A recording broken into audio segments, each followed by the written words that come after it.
The vast, echoing halls of Orlanus Prime's diplomatic station were crowded with delegates from countless star systems, all convened for the Galactic Summit.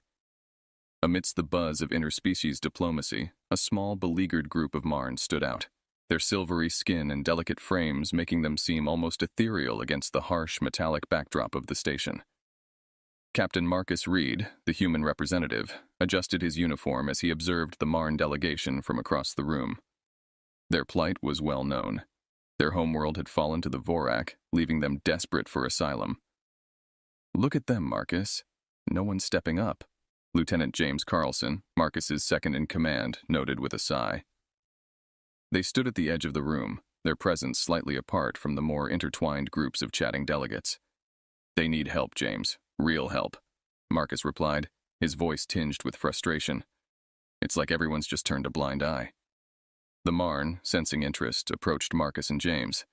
The Marn spokesman, a gentle being named Lon, bowed slightly, his voice soft but carrying an urgent undertone. "Captain Reed, we've heard of humanity's growth and strength. Could Earth be a sanctuary for us?" Marcus looked around, noting the lack of interest from other delegates. "Why haven't the others offered you asylum?" Lon's gaze fell to the floor. "They fear the Vorak might target them next. Our presence brings risk, they say." James clenched his fists. "That's cowardice, not diplomacy." Marcus nodded in agreement, then turned back to Lon. "Humanity isn't known for backing down from a challenge. Let me speak with my superiors, but I believe we can offer you refuge." Gratitude flickered across Lon's face. "Thank you, Captain Reed. We have much to offer in return. Our knowledge of agriculture and medicine is advanced." As Marcus and James navigated through the crowd to make their case to the Earth Council via comlink, another human delegate, Dr. Eric Sullivan, an expert in xenobiology, joined them. "I couldn't help but overhear. Bringing the Marn to Earth could be mutually beneficial. Their technology could advance our own by decades." Marcus nodded, appreciative of the support. "Exactly my thought, Eric. Their need for refuge can be our gain in knowledge and growth. It's a win-win if the Council sees the potential." James updated them after a brief conversation on his communicator. "The Council is cautious but interested. They've agreed to a trial integration, provided we can ensure Earth's safety from the Vorak threat." Marcus turned to Lon, who had been waiting with palpable anxiety. "Lon, Earth will offer you asylum. We'll need to work closely together to integrate your people and make use of your technologies. It won't be easy, and there will be resistance, but we're willing to take that step, if you are." Lon's relief was evident. "We are more than willing, Captain Reed. We are ready to follow your lead." The chapter closes as Marcus, James, and Eric lead Lon and his delegation to their quarters, discussing the logistics of their arrival on Earth. The human delegates are cautiously optimistic, aware of the challenges ahead, but motivated by the potential benefits. They understand that the decision carries risks, especially of attracting Vorak aggression. But Marcus is determined to show that humanity stands for what is right, even when the universe shows indifference. The meeting room on Orlanus Prime was stark and utilitarian, a contrast to the ornate diplomacy that often filled its walls. Marcus, James, and Eric, along with several other human delegates, gathered around a holographic projector that displayed the Earth and a series of potential settlement sites for the Marn. "Gentlemen, we need a strategy that integrates the Marn without sparking panic or resistance from our own people," Marcus started, his eyes scanning the room for input. "They need more than just a place to live. They need a community, support, understanding." Dr. Sullivan nodded, tapping on the tablet in front of him. "Their agricultural technology could revolutionize our food production, especially in areas hit hard by climate change. We could start there, offering them a chance to contribute immediately, which might help their acceptance." James leaned forward, pointing at a spot on the map. "What about the agricultural belts in the Midwest? Plenty of space, and the communities there might welcome the economic boost. Plus, it's far enough from major urban centers to minimize friction," Eric added, "and their medical knowledge could be invaluable. I suggest setting up a joint research facility. It would be a tangible benefit to hosting them, showing that their presence here is a boon, not a burden." Marcus listened, his mind racing through the logistics. "All right, let's draft a proposal for the Council. We'll include the establishment of the Marn Agricultural Initiative and the Biomedical Exchange Program. We need to highlight not just the humanitarian aspect, but the mutual benefits." The discussion shifted towards security. We can't ignore the threat the Vorak pose, Marcus stated grimly. If they pursued the Marn to Earth, we need to be prepared. Lieutenant Carlson, who had been reviewing tactical data, chimed in. I'll coordinate with defense. We'll need to enhance our orbital monitoring and maybe consider an increase in patrols along our outer sectors. The meeting ended with tasks assigned and a sense of purpose. Each member of the team had their orders, ready to advocate for and implement the integration of the Marn into human society.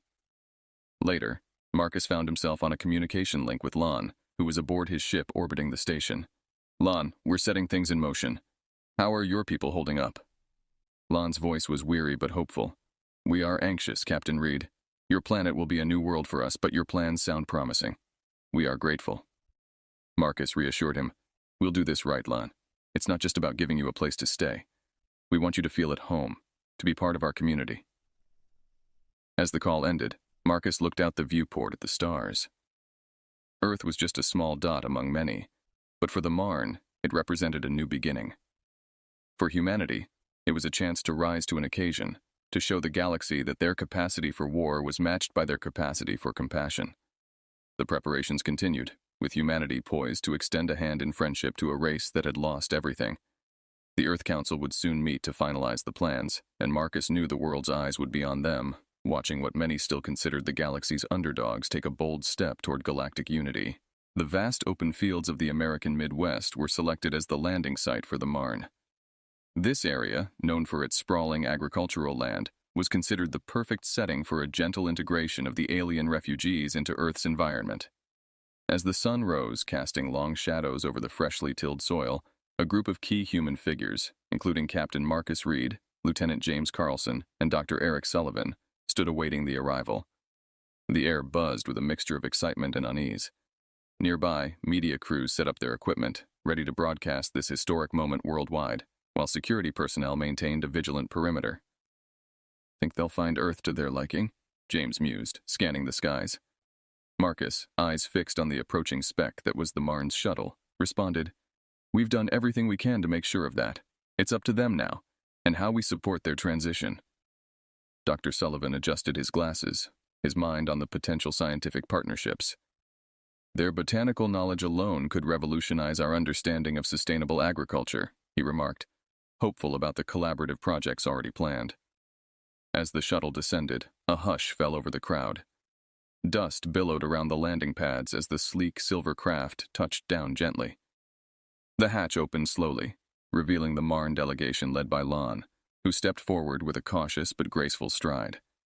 Marcus stepped forward, offering a greeting in the Marn's fluid language, which he had been practicing for weeks. Welcome to Earth, friends, he said, his pronunciation careful but warm. Lon responded with a slight nod, his voice conveying a weary relief. Thank you, Captain Reed. We are grateful for your hospitality and hopeful for our new life here. The initial meeting was brief, but filled with symbolic gestures of friendship and cooperation. Marcus presented Lon with a gift, a collection of Earth's botanical seeds, a nod to the Marn's renowned agricultural skills. James, overseeing the logistics, spoke quietly to Marcus. We've arranged their temporary quarters nearby. It's equipped with Earth and Marn amenities, designed to help them acclimate. The group led the Marn to their new living area, where they would spend the next few months. The facilities were designed to mimic the Marn's home environment as closely as possible, with areas dedicated to their unique form of agriculture. Here, they would begin the slow process of integrating with human technology and culture.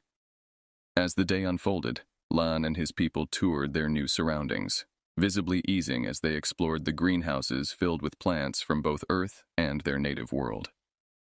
Marcus and Dr. Sullivan discussed joint ventures, planning future exchanges and training sessions. By evening, the media had broadcast images of the Marn's arrival around the world, sparking a global conversation about Earth's newest residents and their future among humans. While there were voices of dissent and concern, the overwhelming public sentiment was one of curiosity and cautious optimism. As the stars came out, Marcus, James, and Dr. Sullivan sat together, reviewing the day. It's going to be a long road, Marcus admitted, watching the Marn mingle among their new plantings. But I think today was a good start. James nodded in agreement. Yeah, today we did more than just bring them here. We started building a bridge.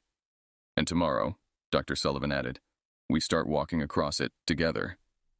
The integration of the Marn into human society was a delicate process marked by cultural exchanges and learning opportunities for both species.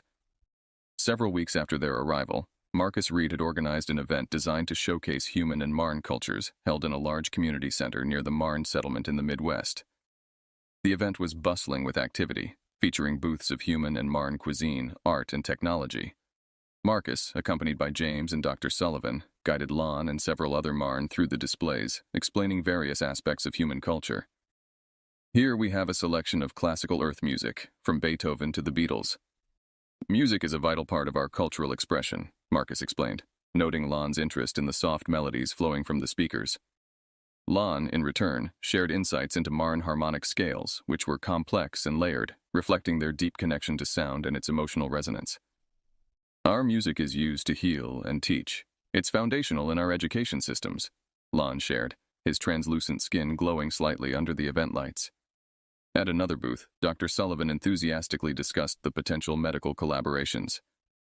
Your understanding of botanical compounds is advanced beyond ours. There's so much we can learn from each other, he said, pointing to a display of Marn medicinal plants alongside Earth's pharmaceuticals. Meanwhile, James led a group of Marn youths through a tech demo featuring the latest in Earth's renewable energy technologies. See, like your people, we're also working towards more sustainable living. Your solar membrane technology could significantly boost our efforts, he explained, showing them a solar panel infused with a prototype membrane developed through joint research. As the day progressed, Lon and Marcus sat down for a meal, a mix of Earth and Marn dishes laid out before them.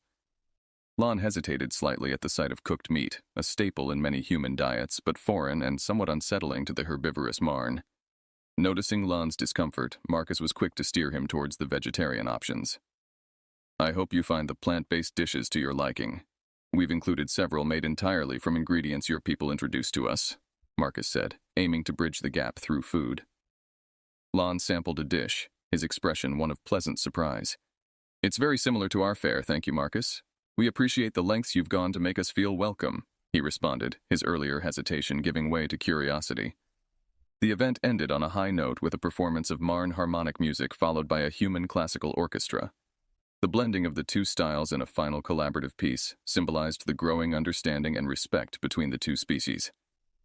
As they walked back to the settlement under the starlit sky, Lon turned to Marcus.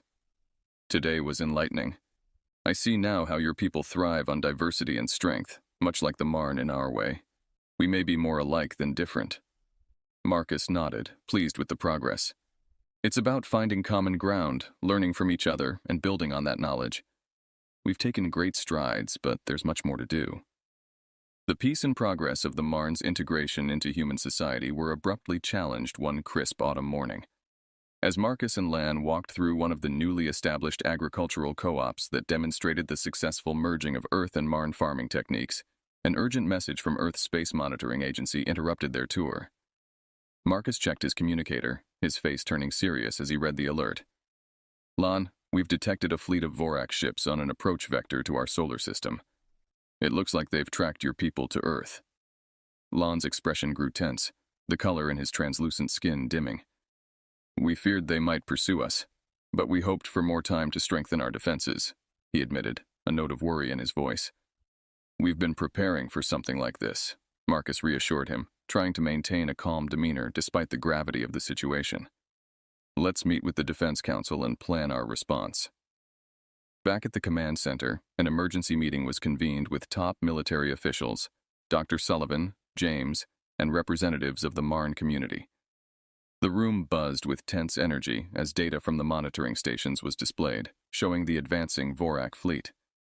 General Williams, the head of Earth's defense forces, outlined the situation. Our radar systems have picked up at least 20 Vorak warships. They're armed and moving fast. We estimate they'll be within striking distance within 3 days. James stepped up, presenting the defense strategies they had developed with the Marn's help. Thanks to the Marn's technology, our missile defense systems have been significantly upgraded.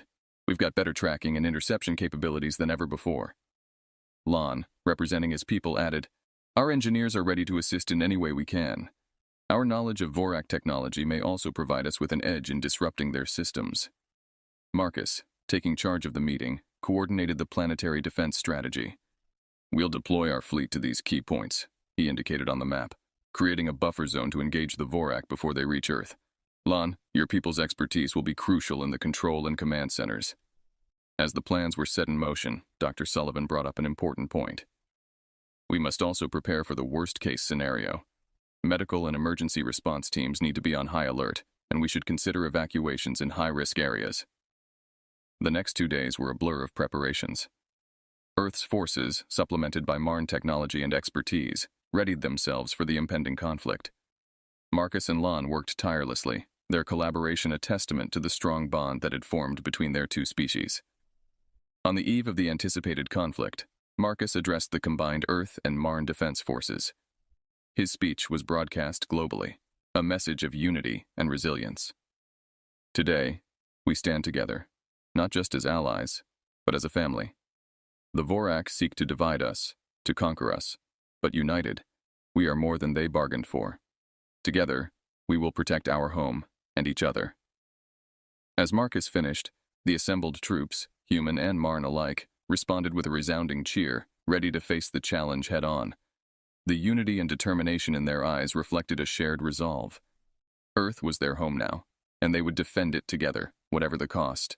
The dawn before the Vorak's expected arrival was unsettlingly quiet.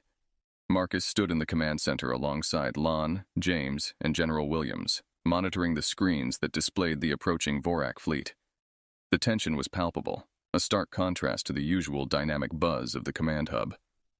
"The Vorak fleet has entered our outer system," announced one of the technicians, his voice steady despite the strain.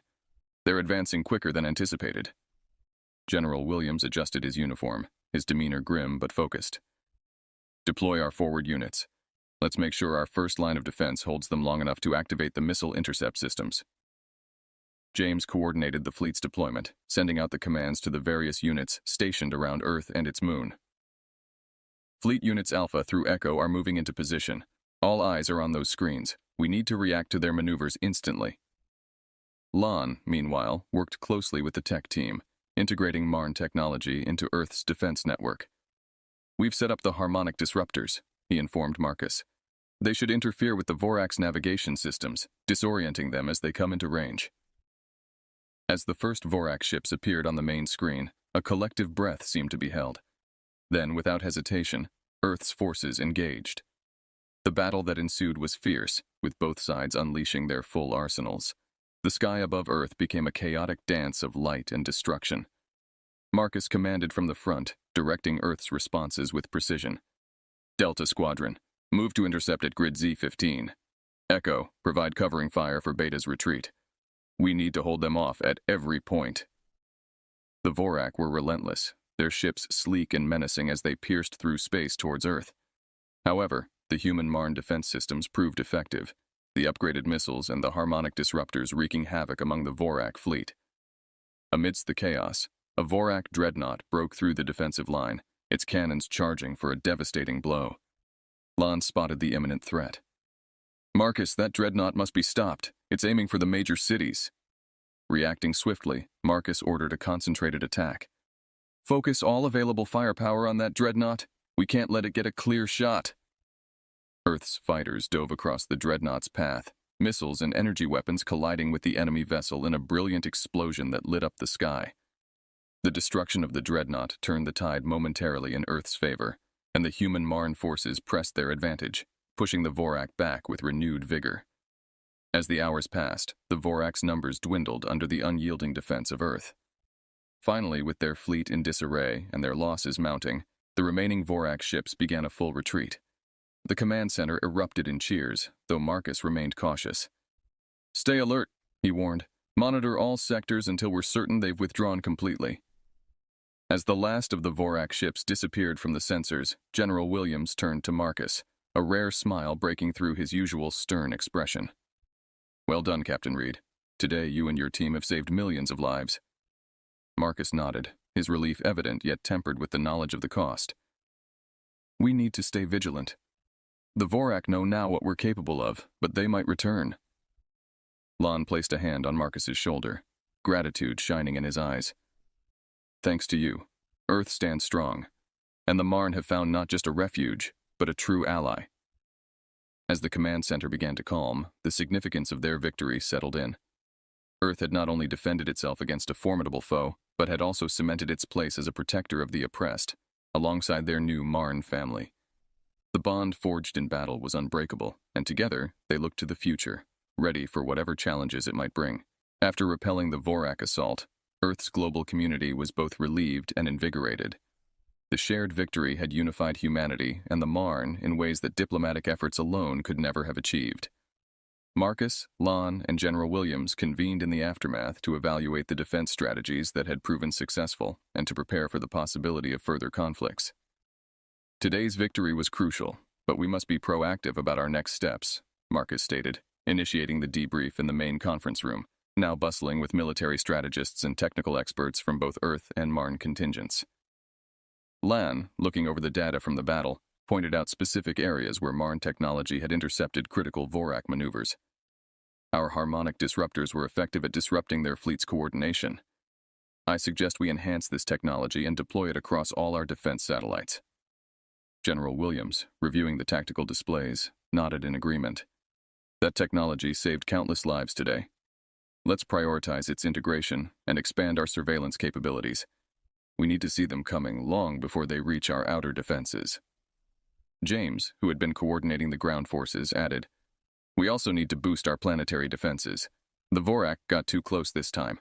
I'll oversee the installation of additional surface-to-air missile batteries around key urban centers." As they laid out their plans for fortification, Dr. Sullivan proposed expanding the collaboration to include civilian sectors. "There's a wealth of knowledge we've barely tapped into with the Marn.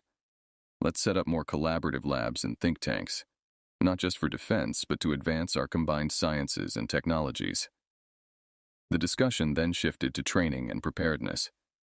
Marcus emphasized the importance of joint training exercises between Earth's forces and the Marn militia. "We've fought well together, but we need to formalize our training programs. Integrated units respond more effectively, and we'll need that cohesion if or when the Vorak return." Lon agreed, expressing his community's eagerness to contribute more actively. "Many of our younger members are motivated by the recent events to join the defense efforts. We'll coordinate with your academies to begin their training." With the meeting adjourned, Marcus and Lon stepped aside to discuss the broader implications of their newfound alliance. "Our people respect strength and courage," Marcus noted, "but they also respect compassion. Today we showed them the best of both worlds." Lon smiled, his mood lightened by the day's outcomes. "And in doing so, you've gained more than just allies. You've gained brothers and sisters in arms." In the weeks that followed, Earth and Marn worked tirelessly to implement the new strategies. Cities and colonies saw the installation of advanced defense systems, and the skies buzzed with joint patrol units, a constant reminder of their readiness to protect their shared home. As these initiatives took root, public sentiment towards the Marn shifted overwhelmingly positive. The former refugees were now seen as vital contributors to society, their presence bringing not only new resources and knowledge, but also a galvanizing spirit of universal brotherhood. The chapter closes on Marcus and Lon watching a joint training session where human and Marn forces train together. "They're getting better every day," Lon remarked, pride evident in his voice. Marcus nodded, his eyes on the future. "Together, we're not just surviving, we're thriving. And whatever comes next, we'll be ready to face it, side by side." The days following the intensive fortification efforts saw a newfound peace settle over Earth. Marcus and Lon stood side by side, looking out from the operations center at the newly established defensive perimeter that now encircled the planet. The joint human-Marn defense network was not just a barrier against potential threats, but a symbol of their united stand against any who dared threaten their peaceful coexistence. "Looks like we've achieved more than just security enhancements," Marcus remarked, watching a squadron of mixed human-Marn fighters glide through a training drill high above. "We've built something lasting here, something that transcends the immediate threats." Lon, observing the seamless cooperation between the two species, nodded. "It is more than I hoped for when we first arrived. You've shown us that Earth is not just a refuge, it's a home. Our people are thriving here, contributing to a society that values them." As they conversed, an alert came through the communication system. General Williams requested their presence in the main conference room. With strides marked by a mix of anticipation and readiness, they made their way to the meeting. General Williams greeted them with a firm nod, his expression serious but with an underlying hint of optimism. We've just received confirmation. The Vorak have not only halted their advance, but have also withdrawn to their territory. It seems the last encounter left them reconsidering their stance on Earth. A collective sense of relief washed over the room, but Marcus was quick to temper the excitement with caution. This is excellent news, but let's not lower our guard. We need to keep monitoring any Vorak movements and continue our preparations. James, who had been deeply involved in the strategic defenses, added, "We'll keep the patrols frequent and our systems on high alert. If they think about coming back, they'll know what's waiting." Dr. Sullivan, always looking to the horizon, suggested, "This might be the right time to expand our joint efforts beyond military applications. We have an opportunity to lead by example, to show the galaxy that unity and cooperation can usher in eras of prosperity and peace." Inspired by the day's good news and the suggestions, Lon proposed an interstellar cultural exchange. Why not invite other civilizations to see what we've accomplished?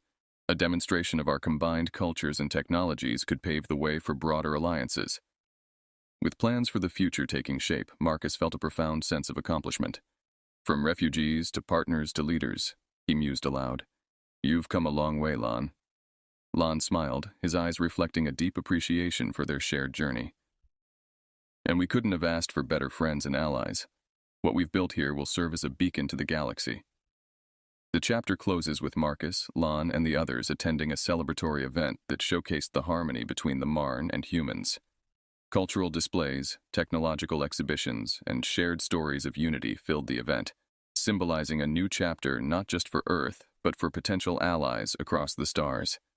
The sky above them, once a battleground, now played host to fireworks and light shows, a vibrant testament to their victory and enduring alliance. The Marn had found not only a new home, but a new family among the stars. As they looked ahead, it was with a renewed commitment to safeguard this bond and foster a future filled with hope for all beings, human and alien alike.